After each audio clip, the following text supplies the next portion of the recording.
Bonjour à tous. Donc moi, je vais faire un petit focus sur la filière méthanisation. J'ai vu dans les participants qu'il y avait pas mal de membres du GT Digesta. Donc ça va être des choses que nous avons construites tous ensemble, peut-être de la redite pour vous. Et pour les autres, je vais faire une présentation peut-être un peu générale du Club Biogaz pour ceux qui ne nous connaissent pas. Donc le Club Biogaz fait partie de l'association Technique Énergie Environnement, la T2E. On rassemble 240 adhérents, acteurs du biogaz. On anime différents GT, entre autres le GT Digesta, mais aussi des GT réglementaires, comme les GT Contrat, par exemple, pour venir un petit peu cadrer les métiers de la méthanisation. Et comme les associations qui interviennent aujourd'hui, on est un des interlocuteurs des pouvoirs publics. Autre chose, c'est que dans le club biogaz, donc on représente tous les intrants, quels qu'ils soient, qu'il s'agisse de biodéchets, qu'il s'agisse d'intrants agronomiques, agricoles, de bootstep, etc.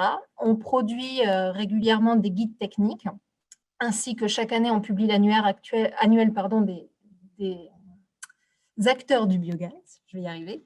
Et enfin, donc, appartient au Club Biogaz aussi un nouveau réseau qui s'appelle le CTBM, Centre Technique National du Biogaz et de la Méthanisation, qui établit un réseau entre les industriels, les chercheurs et le monde agricole. Donc, pour ceux qui ne sont pas familiers avec la notion de digesta, très rapidement, les digestats sont des produits de la méthanisation, donc entrent dans un méthaniseur différents types d'intrants dont je vous parlais tout à l'heure. Tout ça, c'est digéré, ça va produire une fraction gazeuse, le biogaz, qui peut être valorisé énergétiquement, et une matière solide qui est le digesta. Donc, on parle de digesta brut quand il est juste en sortie des méthaniseurs, et il peut être ensuite séparé selon sa fraction solide et sa fraction liquide. Et en fait, on parle souvent de dédigesta et non pas d'indigesta parce que vous voyez qu'on a une diversité d'intrants très, très grande.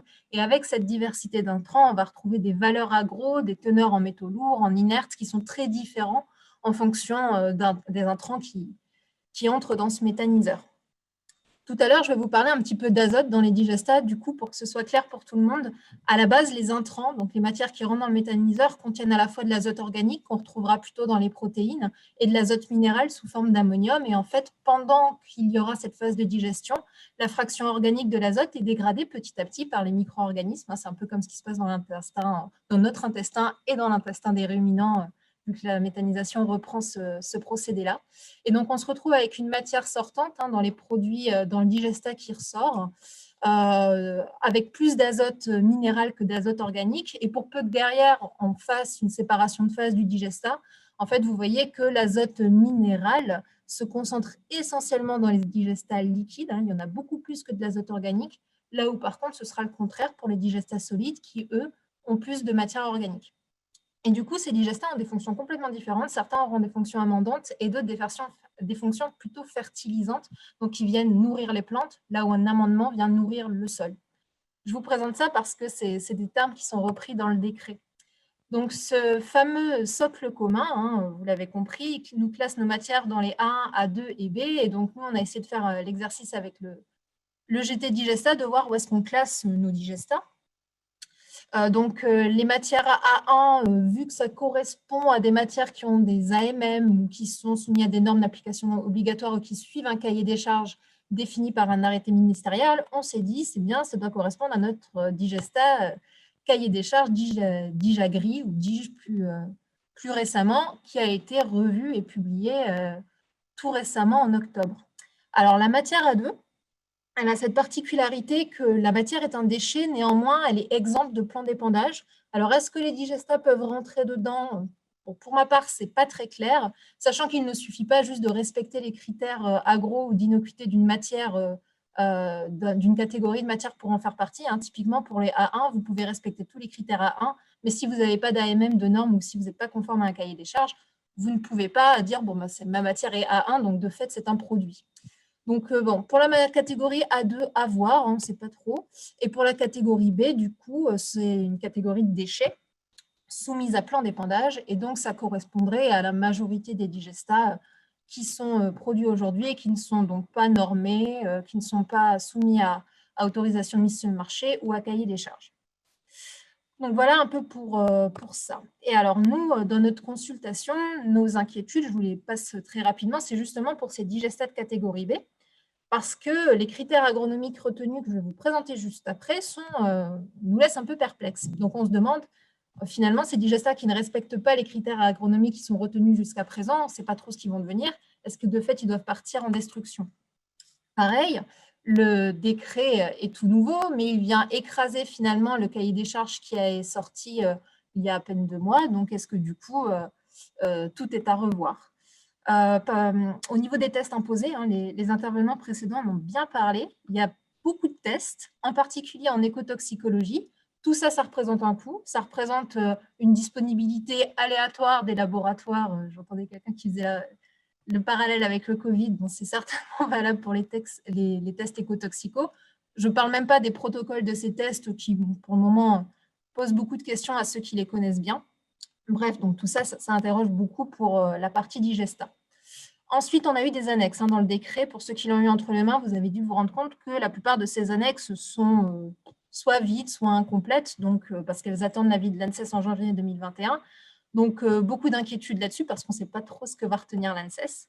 Donc, ce que nous, on avait demandé, c'était une nouvelle consultation après l'avis de l'ANSES, consultation de la filière, pas consultation publique. A priori, ça va être le cas, vu qu'à la réunion avec le ministère début décembre, ils ont prévu cette nouvelle phase de consultation des filières. Et ce qu'on aimerait aussi, c'est soit que ce décret soit appliqué suite à une phase pilote, pour voir si petit à petit on peut faire rentrer les digestats et les faire respecter les différents critères, ou alors possiblement envisager un échelonnement dans le temps avec peut-être des lots de critères à appliquer dans un premier temps, puis ensuite une mise à jour, on va dire, au fur et à mesure pour permettre à la filière de se structurer et de répondre aux exigences du décret. Donc moi, je vais vous parler surtout de ces digestats B, vu que c'est eux qui nous interrogent pas mal sur les critères agro, d'innocuité et écotoxicologique, j'y reviens pas. Mais de toute façon, ces tests écotoxicaux, on ne sait pas trop ce qu'il y a dedans. Donc pour les valeurs agronomiques, dans l'annexe qui correspond à nos digestats B, donc, vous avez une annexe qui, effectivement, est incomplète. Vous avez vu, il y a des cases où on a répondu, on a marqué aucune exigence, on ne sait pas trop à quoi ça correspond. Mais ce qui nous intéresse surtout, c'est pour les digestats à effet fertilisant azoté et effet mixte, parce que du coup, il y a 2 colonnes qui sont réservées à ces digestats, là où pour les autres colonnes, c'est très général. On est sur des matières organiques, soit à effet amendement, soit à effet engrais. Donc, pour nos digestats, en tout cas, vu qu'ils sont bien cités, on voit qu'on nous propose des ratios. Donc des C sur N inférieurs à 3 ou des ratios d'azote minéral ou d'azote total, ce dont je vous parlais tout à l'heure, supérieurs à 90%. Et donc, ce que j'ai demandé, c'est c'est certaines valeurs à l'INRAE. Donc, Sabine Huot a eu la gentillesse de me donner des valeurs pour Eco6, de l'étude, Eco6. Et du coup, j'ai fait mes petites moyennes à partir des valeurs qu'elle me donnait. Bien évidemment, ce sont des moyennes, donc vous n'avez pas les extrêmes, mais on a parfois des degrés de variabilité très, très importants. Néanmoins, en fait, on se rend bien compte que les C sur N inférieurs à 3, globalement, il n'y en a pas. Même pour les digestats liquides, en moyenne, on est plutôt aux alentours de 4,6. Pour les teneurs en N-tot compris entre 0,5 et 1, a priori, ça, c'est pas trop mal. Par contre, initialement, il y avait marqué et la teneur minérale en azote sur la teneur en azote totale supérieure à 60%. Finalement, il n'y a que les digestats liquides qui passent.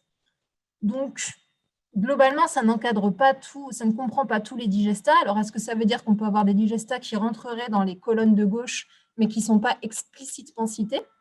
Envisageable aussi. Mais sinon, ça va être très, très, très difficile de faire rentrer les digestats dans les 2 dernières colonnes, étant donné les valeurs dont on dispose.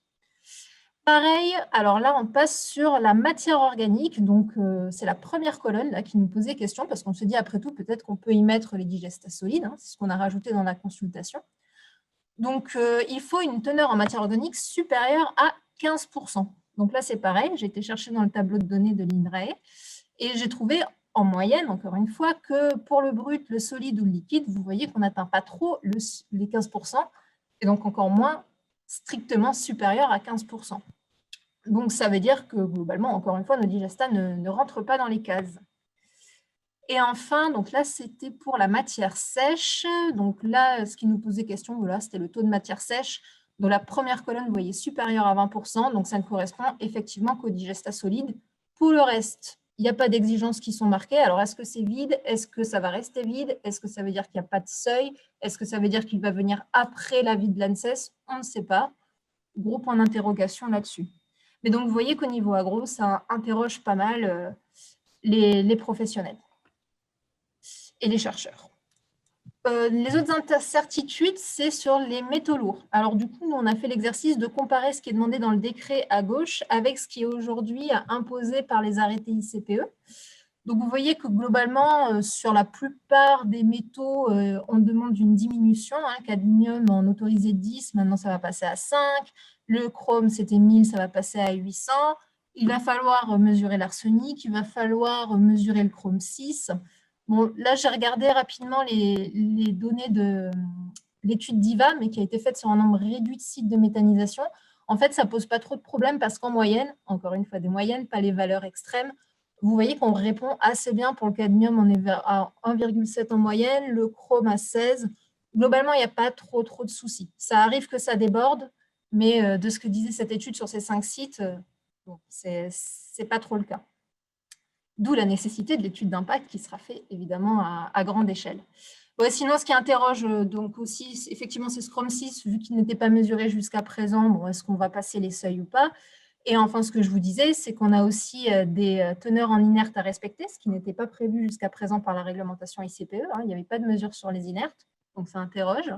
Des teneurs en pathogènes et enfin les tests écotox, dont on ne sait pas trop voilà, quelle méthodologie sera appliquée. Est-ce qu'elle sera appliquée aussi aux digestats considérés comme des déchets soumis à plan d'épandage? Donc, autant de questions qui font qu'on craint que pas mal de digestats, finalement, ne puissent pas être ramenés au sol.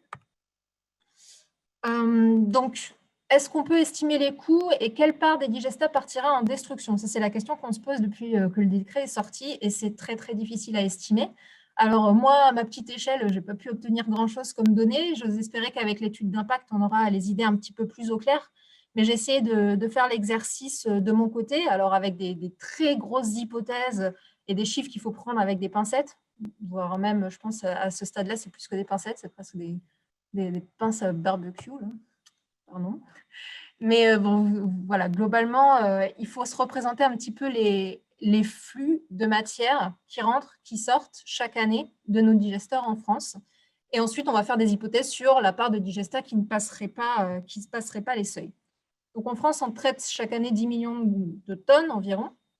Donc, ce chiffre, d'ailleurs, ont été recroisés avec ceux de l'ADEME en 2019 et je remercie Biomasse Normandie s'ils sont là parce qu'ils m'ont aussi apporté des éléments, donc merci beaucoup. Et ça fait à peu près 9 millions de tonnes par an de digestats bruts qui sortent des méthaniseurs chaque année. Sur ces digestats bruts, il y a un peu plus de la moitié qui sont épandus tels quels, l'épandage de digestats bruts, donc on va dire que ça fait à peu près 5 millions de tonnes par an. Le reste part en séparation de phase, une partie va se faire composter, part en post-traitement, et ensuite, pour ce qui est des digestats liquides, ils représentent 8% de ce qui est épandu. Donc, on est un peu moins d'1 million de tonnes par an. Et les digestats solides, on est à 0,3 millions de tonnes par an. Donc, une fois qu'on a ces flux en tête, je les ai repris là, du coup, est-ce qu'on peut essayer d'estimer les coûts d'une destruction de ces digestats? Déjà, il faut trouver quelle est la part de digestats qui pourrait ne pas être épandue. Et donc ça, très honnêtement, aujourd'hui, on ne le sait pas. J'ai eu aucune donnée qui me sont remontées jusqu'à présent. D'ailleurs, s'il y a des membres du GT Digesta au moment de l'étude d'impact, je vous ferai passer les questionnaires là, qui sont en train d'être revus du coup par Ritmo Rispo pour qu'on essaie d'estimer ça au mieux. Mais bon, imaginons que ce soit pour les digestats bruts 30% qui ne passent pas les critères agro, parce que c'est surtout ceux-là qui interrogent. Pour les digestats solides, disons que ce soit 30% aussi. Et pour les liquides, vu qu'on avait une teneur en azote minéral imposée très très forte, imaginons que ce soit les tracars. Donc, ça nous fait 1,5 million de tonnes, 0,1 million et 0,6. Alors maintenant, il faut estimer les coûts de transport, d'enfouissement, d'incinération. Donc là, merci pour ceux qui m'ont communiqué des chiffres. Transport, donc ce qu'on me disait, 80 € par tonne. Enfouissement hors taxe et avec TGAP sont les prévisions d'ici 2025. Globalement, voilà ce qu'on a calculé de notre côté, mais ce n'est qu'une estimation. Si on a 30% du brut qui part en enfouissement et en incinération, ce serait du 400 millions d'euros hors taxe par an. Pour le solide, 27, et pour le liquide, 164 millions. Bon, donc, on a hâte d'avoir l'étude d'impact pour vraiment avoir des vrais chiffres sur lesquels se reposer, hein. Ne les prenez pas tels quels pour les communiquer parce que c'est vraiment une faible estimation, mais c'est intéressant de faire quand même l'exercice pour essayer de voir où on se situe, quoi. Sachant qu'en plus, on n'intègre pas ici les coûts de déshydratation, hein, parce que brûler du liquide, en plus d'être une aberration écologique, ça demande beaucoup, beaucoup, beaucoup d'énergie. Donc, il va falloir déshydrater pour apporter en enfouissement ou en incinération, sachant qu'une déshydratation est nécessaire à au moins 85-90%. Et en plus de tout ça, effectivement, si on envoie ces digestats en destruction, ça veut dire que derrière, il y a moins de matière fertilisante à ramener au sol et donc il va falloir compenser par un achat d'engrais minéraux.